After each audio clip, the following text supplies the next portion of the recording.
And we're going to start the live stream in a few minutes. I think we'll start our live stream in 2 or 3 minutes. Now, just a little test. Keep everything organized and neat. We'll start today's live stream shortly. We are in Sao Paulo. Let's go here.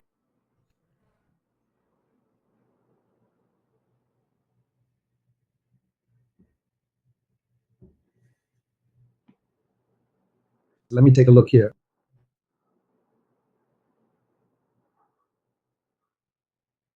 Okay, it seems like everything's fine. We'll start the live stream in 2 minutes. Everything will be all right. We always have to adjust a lot of things. Sometimes it's just a small detail.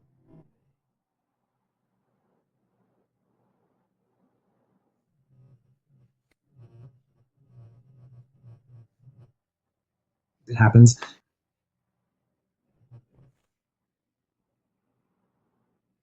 At first, I was really upset. It completely demotivates him from the live stream, right? But now everything's fine. It's going to start in a little while.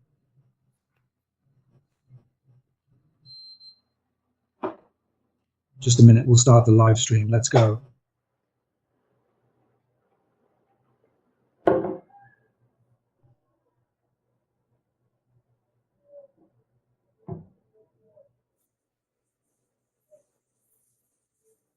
In today's live stream, I'm going to talk a little bit about Christmas. Maybe I'll talk a little bit next time. I don't know if I will or not, but we'll see. In the next live stream, I'll put on Enville. We'll start today's live stream in a minute.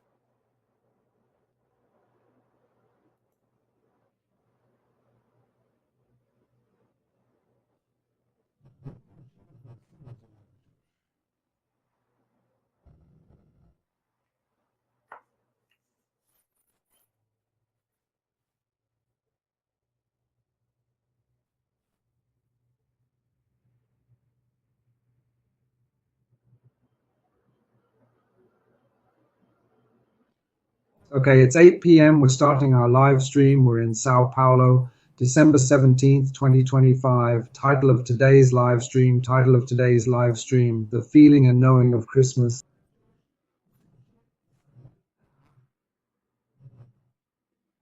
Sometimes you might ask, what do you mean by Ta? What does this Ta mean to Jackson? What's the code? What does it convey? Ta is a deep feeling, a deep knowing, a deep bodily knowledge. You know when you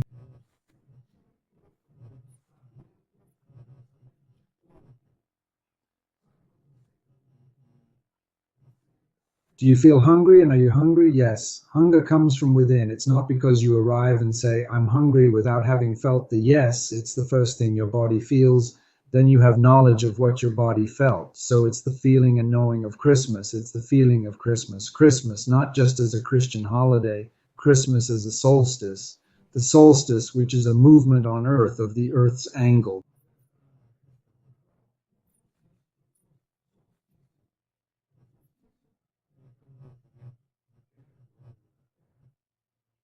The Earth is normally at a slight angle. The Earth's orbit is 23.4 degrees, and it makes a slight angle. It depends on the angle it makes. It's not the greatest or least distance from that almost elliptical path the Earth takes around the Sun. It depends on the angle it makes. It makes the Sun more intense in the southern hemisphere or more intense in the northern hemisphere. And then we have this, the day becomes very long or the night becomes very long. So that's it. And then on one of those very long nights, Christmas appears in the northern hemisphere. We're in the southern hemisphere, but I was in the northern hemisphere last month.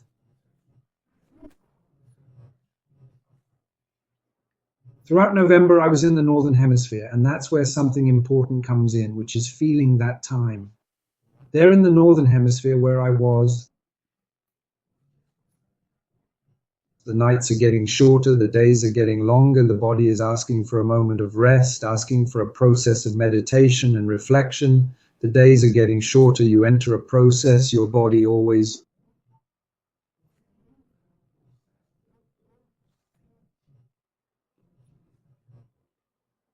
Do you understand? Your body feels it. It's a ta, it's a bodily feeling.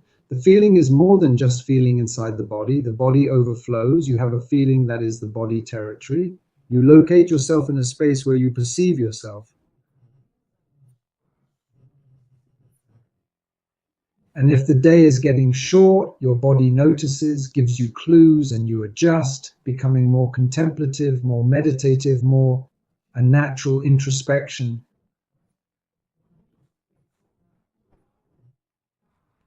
It happens within you. And if you're in the northern hemisphere, what will happen? Well, there's a Christian holiday called Christmas, but it's actually a winter solstice celebration in the northern hemisphere. It happened long before Christianity. It's a celebration of the movement of celestial bodies. It's a movement that generated time. I'm going to give you a little hint about time now, just a little bit, so we can always reinforce the concept of time. To help you define time, what is time in a much simpler way?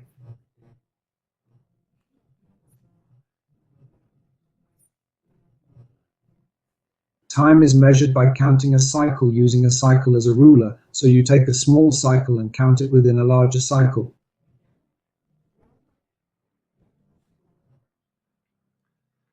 For time to exist, you need two cycles, at least two cycles. So, for example, if I want to measure daytime, I'm going to measure daytime. Daytime, what is that? I need two cycles. It's the ticking of my heart, for example, but my heart rate varies, yes, but it's time.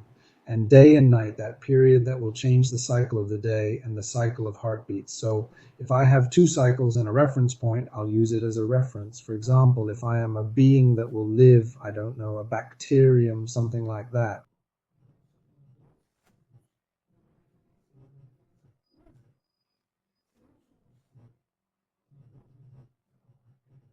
I'm simply living minutes. I can't define a day as a whole because I don't live a single day.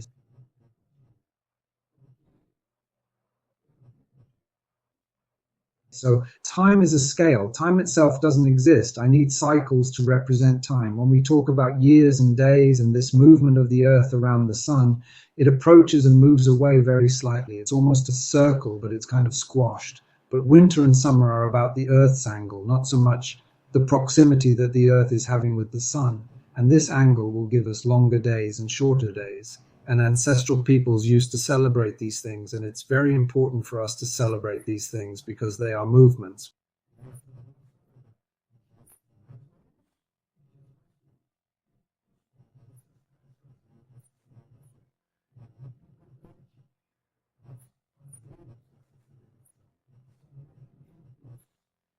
We are movement. Life is movement. Your heartbeat, your breathing are movements. The sun revolving around the earth that we perceive, our perception, this bias of our perception. We think that the sun is revolving around the earth. That's our perception. So it's movement, this movement of our perception of living. So we, our body, our movement, it's the interaction in this movement. When I tell you that the mind, where your consciousness comes from. The mind comes from interoception and proprioception. Proprioception is your body's position in space.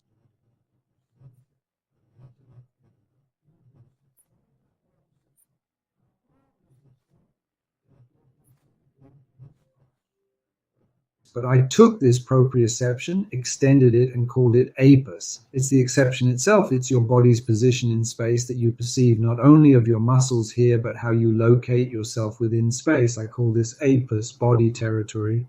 And then you have a location. When I was in Florida a month ago, which is in the northern hemisphere, I was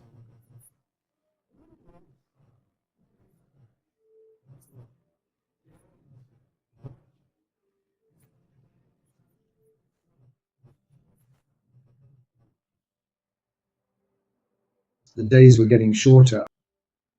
I came here to Sao Paulo last week. The days are getting longer. This difference is such a subtle one, but it's so important to you because our goal now is to make your Christmas better. But there's a huge inconsistency in your Christmas being better if you're opening up. You're heading into summer.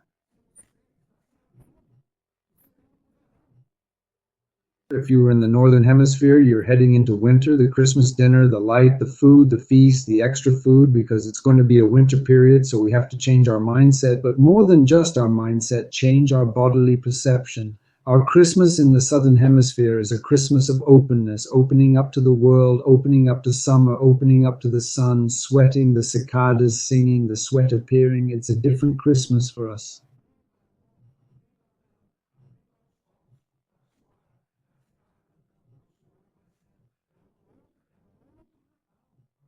For your celebration to be consistent with your body, otherwise it will be inconsistent. You will feel that your ideology is imposing itself on you, like the Republic. The Republic creates norms and rules and imposes norms and rules from top to bottom. It imposes. So the Republic, Christianity in some way became dogmatic, right? It imposed Christmas in a certain way with Christmas dinners and the intercession of Christmas, and it imposed it all over the world. But in the Southern Hemisphere, it's openness, not closure.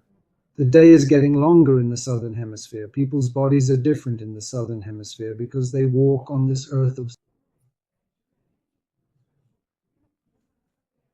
Southern Hemisphere where the days are getting longer. So what happens then? I always talk about you in three zones: zone one, zone two, and zone three. Zone one is where you are learning. You focus your attention on your body, and this attention is for you to learn something new, to do something you don't always want to do, but you do it and come back. Zone two is enjoyment. You are going in the freedom to feel and enjoy. Zone three is imposition. It's when you impose on the body what the body doesn't want, doesn't desire, and doesn't want to do.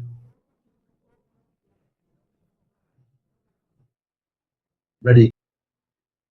Christmas is coming. Christmas will be on the 25th. It will be our summer solstice. When the body opens, it's opening. The day is getting long, and we impose an ideology that we have to be reflective about. Reflective, introspective, turning inward. We impose an ideology on ourselves that we have to adhere to. The night is getting longer and the day is getting longer, but it's not. That's a lie. So to escape the lie, you don't need to leave Christmas. You have to embrace the Christmas spirit because, well, what you're going to do is understand, look, in the northern hemisphere, okay, it's getting cold, the days are getting shorter, the nights are getting very long, but this isn't the northern hemisphere. This is the southern hemisphere. Here the body is opening up. The days are very long and we are open, and even open like this, we want to have a celebration of gathering, a celebration of the solstice, the summer solstice.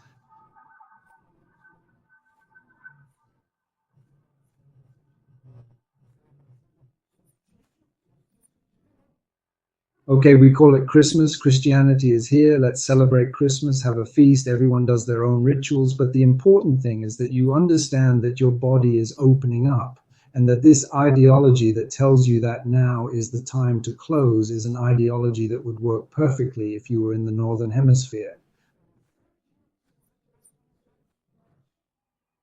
But it's not. And then you start to feel guilty because you go into zone three, an imposition of an ideology where the body doesn't want to feel. But did you listen to that live stream? Hold on.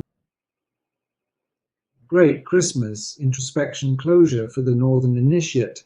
This will happen for us during the St. John's festivities, which is the winter solstice when the night becomes long for us.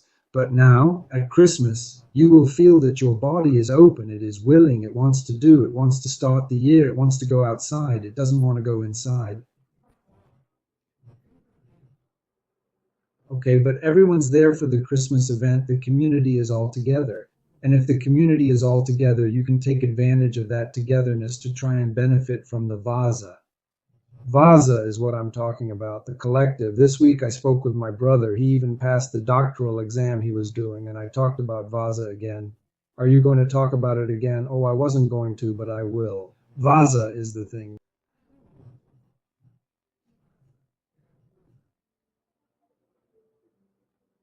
which is very important. It's a unique collective, a collective, many in one.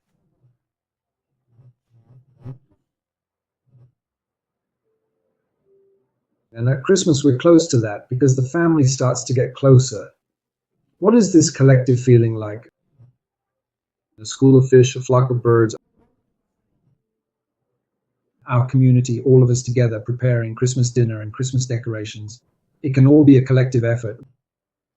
We're doing something in a way synchronizes everyone. Okay, Diva, collective is one. Let's explain what happens inside the brain at that moment. When you have a common goal and you receive the same stimuli, the auditory ones, the sound, you're standing here in the southern hemisphere, you're feeling the earth's movement, you're feeling the day expanding, lengthening, you're with other people on a specific task, which could be preparing food, it could be a walk, but it's specific to that group of people. At some point, the brains of all of us will synchronize to the same rhythm.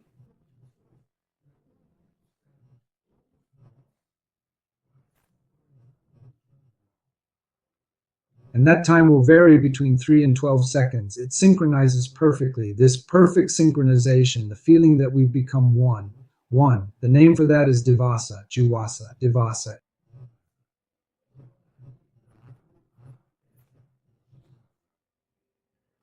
It's the singular within a collective, me, you, and others around here, doing something in common, and we feel like one.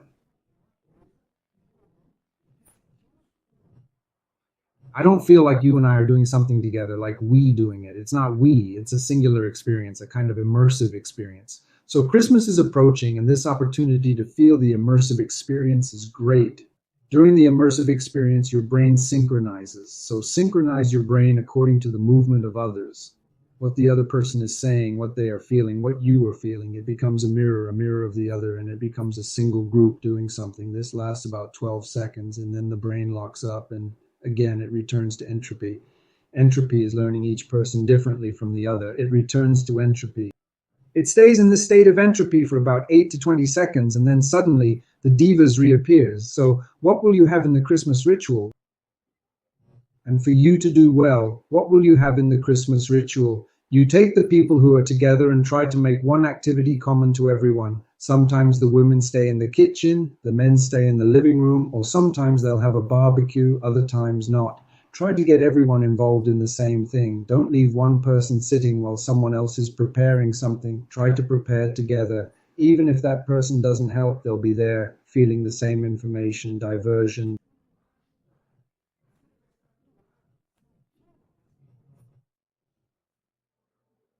The union, the collective, the one. Do you understand? So it's not a matter of some preparing the supper and others not. Christmas, the celebration, the event, it's all together.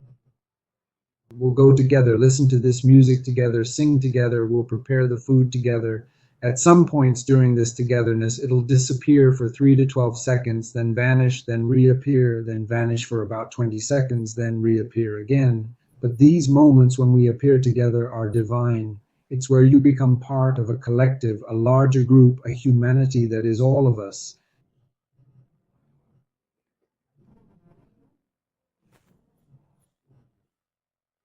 And these celebrations, this summer solstice that we are entering, it's fantastic because you'll do it this way. The body will feel the collective together. It's good for us. And that's when Christmas starts to take on a slightly greater meaning. Capitalism, it he held on to it, he hijacked Christmas. Capitalism hijacked Christmas. Capitalism, in the form it exists today, the kind of capitalism I always talk to you about, is a capitalism that creates money from debt. It's no longer backed by gold or dollars. Debt creates money, debt creates money, so it no longer has a link to humanity, no backing, no gold, no dollars, nothing, only debt. Capitalism creates money with debt, but capitalism also hijacks some cultural rituals like Christmas. And by hijacking rituals like Christmas, what happens to the planet? The planet will consume a lot for Christmas. The planet is burning. We need to try to give Christmas a new meaning. Christmas isn't about presents or leftover food. Christmas needs to become jivasa, synchronicity, being together, being one.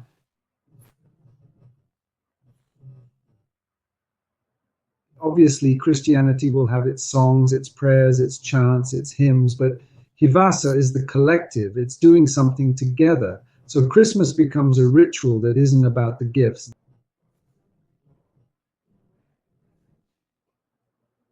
That everyone is buying gifts, even gifts that don't need to be bought, even gifts to boost their ego, that I buy a better gift, someone else buys a smaller gift, even to show who can afford more, who can afford less. No, It becomes a moment of being together, of synchronizing, and of realizing oneness with everything, belonging. But isn't belonging just a feeling? No, it's about belonging to the planet, which we all should have. I have it. If you don't, think about it. Sometimes you don't have belonging, so you seek it. Those who don't have belonging,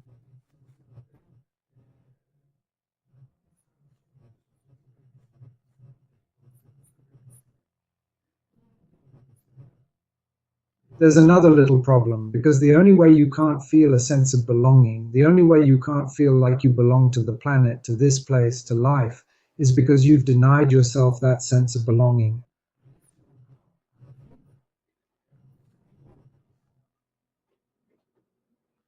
Only those who deny belonging to something do not belong.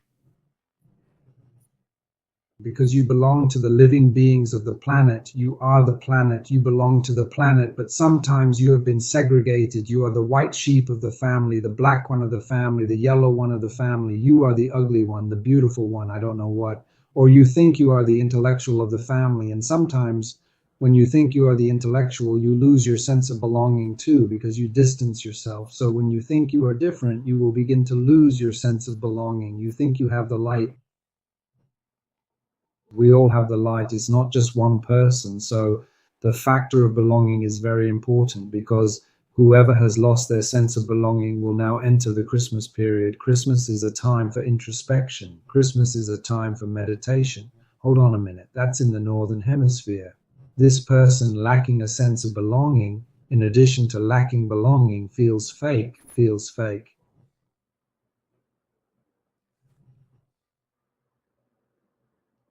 Feeling a lack of belonging and a sense of falsehood. Look how crazy that is. Guilt, because you're faking something you don't feel. Yes, because our Christmas in the Southern Hemisphere is about openness. It's about going outward. It's about living, about opening up, about going shirtless, about sunbathing, lots of sun. It's something else. It's different from Christmas in the Northern Hemisphere. And this person who no longer feels a sense of belonging, they become restricted and they feel guilty. They think they have to fake a feeling. They will deny the interception. They will deny the movements of their own body. Do you know what it means to deny yourself? And to deny yourself because there's an ideology that says now is the time to feel this, and you're not feeling it because it's summer, not winter. He understands? But now you're getting it. Hold on a minute. People say you shouldn't feel this way, but I'm feeling it, so I'm going to take my bodily sensations and adjust them to this party. I'm not going to extrapolate, but I will adjust. I will remain consistent with the celebration, with Christmas, with the ritual. If it's a different religious tradition, then that ritual will be consistent, but it's an opening ritual. So in rituals, there's always a moment of chanting and clapping or something similar, and there you open yourself up. In the other one, you remain more reserved because you are respecting those who are simulating an ideology of focus, of deep meditation, you understand, which would be very good for our St. John's Day, our winter solstice, and not the summer solstice.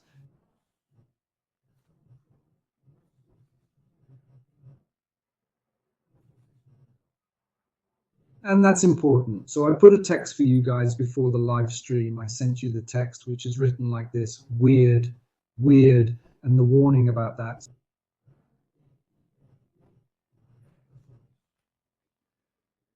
Social psychology experiments are not reproducible. They fail when you change cultures. Science.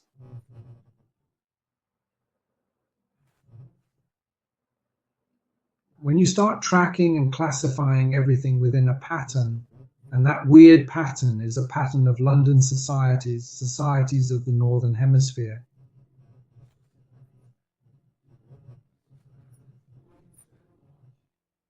And it's a story from the north about wealthier people, and even a story from the north about wealthier people who talk about democracy. Does that remind you of anything? Democracy came from the American continent. When Europe invaded the American continent, democracy migrated there. Here we were polytheistic. We had several gods, and we had democracy in our systems. Freedom and democracy. Here on the American continent, freedom is real and the boss is fake. There in the Northern Hemisphere, the boss is real, freedom is fake.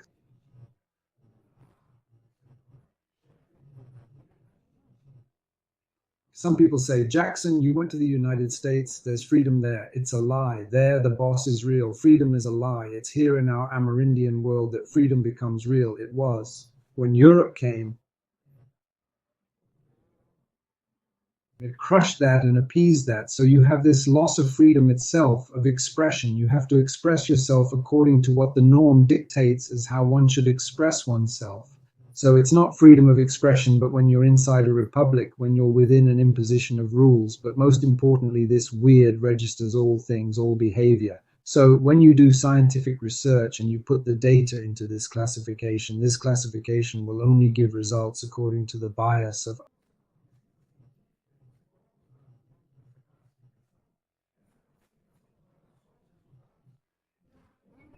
own classification.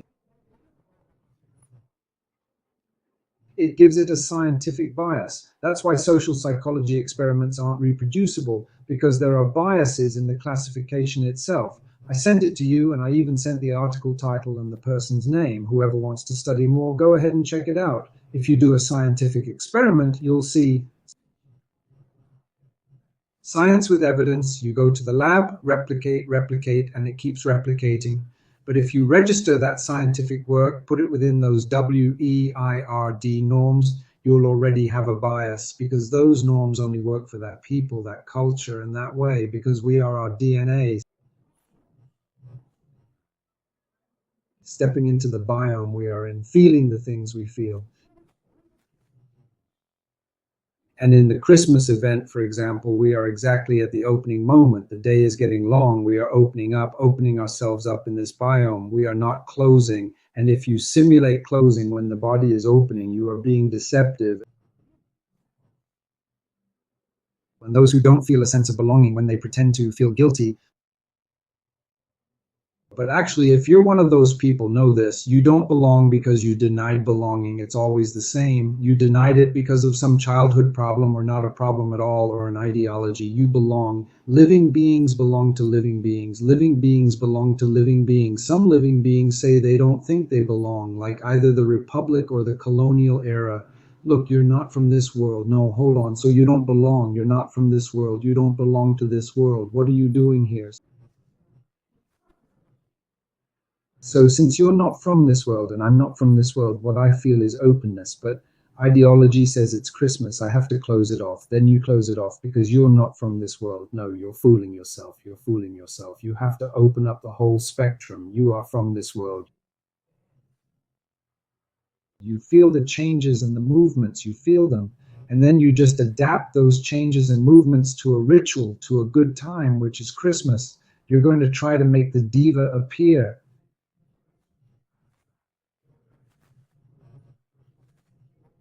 One person is at home doing things together with some other people, and one person goes there and gets something, another gets that, another gets it over there, and it all seems like one thing, one feeling. It gives you goosebumps. It's beautiful, and suddenly it all falls apart because entropy comes and everyone goes their own way, and suddenly after about 20 or 30 seconds it all comes back. It comes back with a hymn, it comes back with a walk, it comes back with joy, it comes back with a song, it comes back with a joke, and everything synchronizes and stays somewhat synchronized. The children come, it depends on that, it synchronizes again.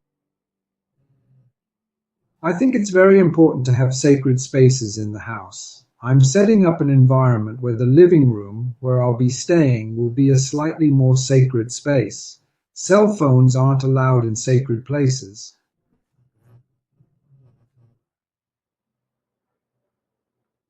The disconnect won't happen when someone is on their cell phone, no, because the information they receive is from the internet, from the color of the cell phone, from the little sound they're listening to. So it won't synchronize with the people and they'll lose their sense of belonging to that group. The disconnect will happen with the group, but not with the person who is wearing headphones or is on their cell phone or using a keyboard.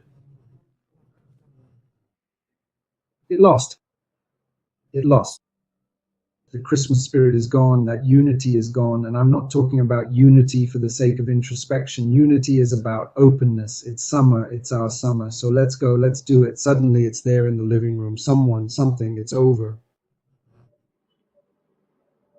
The boy, the girl, the adult. They're in the game, they're on the cell phone, and on the cell phone you have this information from the cell phone for you, which is video and image in the form of text. Each one is video and more. You receive this, it extrapolates in your brain. The 12 dimensions of the human senses are intersecting: proprioception, vision, hearing. If you are with, you only receive vision and hearing, and it extrapolates and opens everything up and you have it. But the real world around you is creating a diva, it's creating a collectivity that it enters into synchronicity, loses synchronicity, enters into synchronicity, loses synchronicity. And you're missing those moments. Those moments are divine. My father always said life was worth it. That's what life was worth. It's synchronicity. And synchronicity isn't like that. 1 hour straight is 12 seconds. Over the course of a minute, there can be 12 seconds to 20 seconds. 12 seconds to 20 seconds, meaning 5 out of 20 seconds standing still already completes a minute. So suddenly, if I lose 2 in a minute, you can make a 1 out of a trick, 2 out of a trick. You understand synchronicity. So it's a noble moment. It's a moment of human peak where the human, the one, becomes a collective one.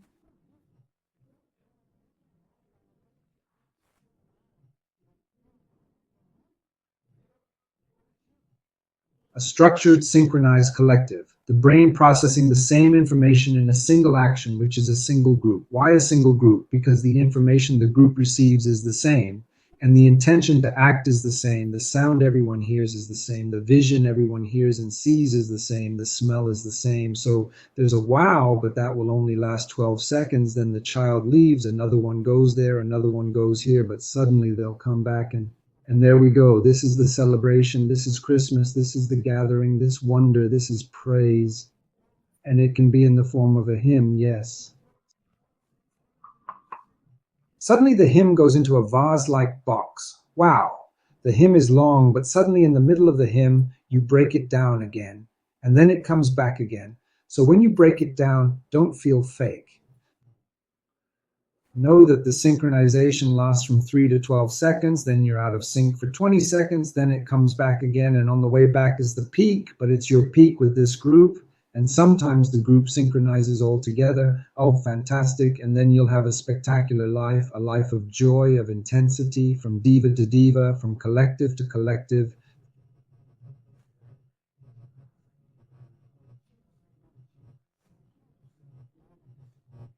Feeling like one with everyone, feeling like a shoal that protects and defends itself as one. The I disappears. Devasa is the pronoun of an Amerindian people from northern Chile and southern Bolivia, and it's a singular pronoun. It means I, you, and everyone doing something together. Christmas is the best time for that.